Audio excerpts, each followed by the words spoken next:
কোথাও বড় বড় গর্ত, কোথাও উঠে গেছে পিচ, আবার কোথাও বৃষ্টির পানিতে তলিয়ে আছে সড়কের খানাখন্দ।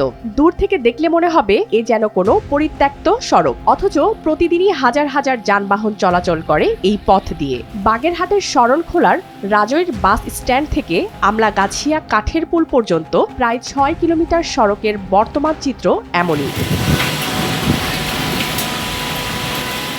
রাজধানীগামী দূরপাল্লার বাস সহ বিভিন্ন রুটের যানবাহনের গুরুত্বপূর্ণ যোগাযোগ পথ এই সড়ক, কিন্তু দীর্ঘদিন ধরে সংস্কার না হওয়া সড়ক জুড়ে তৈরি হয়েছে অসংখ্য গর্ত। কোনো কোনো জায়গায় গর্ত এতটাই গভীর যে সেখানে চাকা আটকে থেমে যাচ্ছে যানবাহন, আবার গর্ত এড়াতে গিয়ে নিয়ন্ত্রণ হারানো ঝুঁকিতেও পড়ছেন চালকরা। রাস্তার যে দুর্ভোগ শুধু আমাদের না, যাত্রীর যে দুর্ভোগ, অসুস্থ রোগী যায় একটা ঝাঁকি খাইতেছে। দেখা যাচ্ছে আপনার রাস্তার যে পরিস্থিতি, তাতে আমাদের গাড়ি রাস্তায় দাঁড়ায় যাচ্ছে, পাল্টি খাচ্ছে, নামে যাচ্ছে। এই দুর্ভোগ আমরা পোহাচ্ছি, কিন্তু কন্ট্রাক্টররা কোনো কাজকাম করে না। বৃষ্টিতে পরিস্থিতি হয়ে ওঠে আরো ভয়াবহ। পানির নিচে থাকা গর্ত দেখার কোনো উপায় থাকে না, ফলে ঝুঁকি নিয়েই চলাচল করতে হচ্ছে যাত্রী ও চালকদের। এরই মধ্যে গত কয়েকদিনের টানা বৃষ্টিতে সড়কটির অবস্থা আরো নাজুক হয়ে পড়েছে। মাত্র ৭২ ঘন্টার ব্যবধানে এই সড়কে ঘটেছে পরপর দুটি বড় বাস দুর্ঘটনা। এতে একজনের প্রাণহানির পাশাপাশি আহত হয়েছেন আরো কয়েকজন। ফলে গুরুত্বপূর্ণ এই সড়কটি এখন স্থানীয়দের কাছে আতঙ্কের নাম। এখান থেকে যে লোক রাস্তা যে ভাঙ্গা, এখান থেকে তো মানুষ কোনো চলাফেরাই করতে পারতেছে না। তারপর তো যানবাহন তো দূরের কথা। এই কিছুদিন আগে বাস স্ট্যান্ডে একটা অ্যাক্সিডেন্ট হয়েছে। কি কারণে হয়েছে? এই ভাঙ্গার কারণে অ্যাক্সিডেন্ট হয়েছে। রাস্তার যে পরিস্থিতি, তো দুর্ঘটনা তো ঘটেই প্রতিদিন।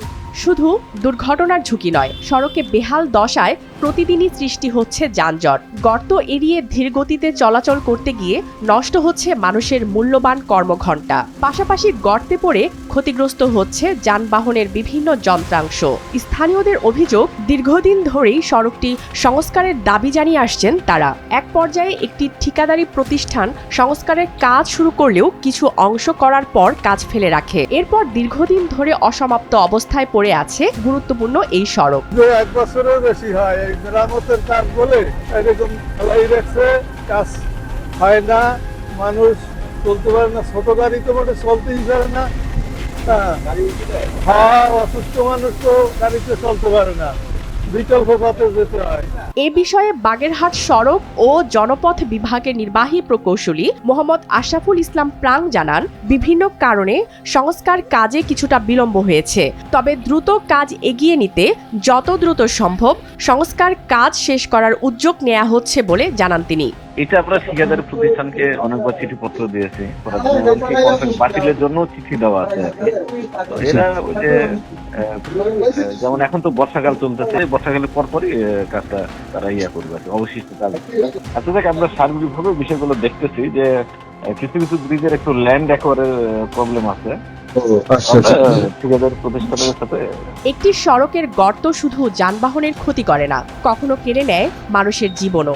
শরণখোলার এই আঞ্চলিক মহাসড়কে ইতোমধ্যেই ঘটেছে প্রাণহানি সহ একাধিক দুর্ঘটনা। তাই আর কোনো দুর্ঘটনা নয়, আর কোনো স্বজন হারানোর কান্না নয়। দ্রুত সংস্কার করে নিরাপদ করা হোক হাজারো মানুষের চলাচলের এই গুরুত্বপূর্ণ সড়কটি।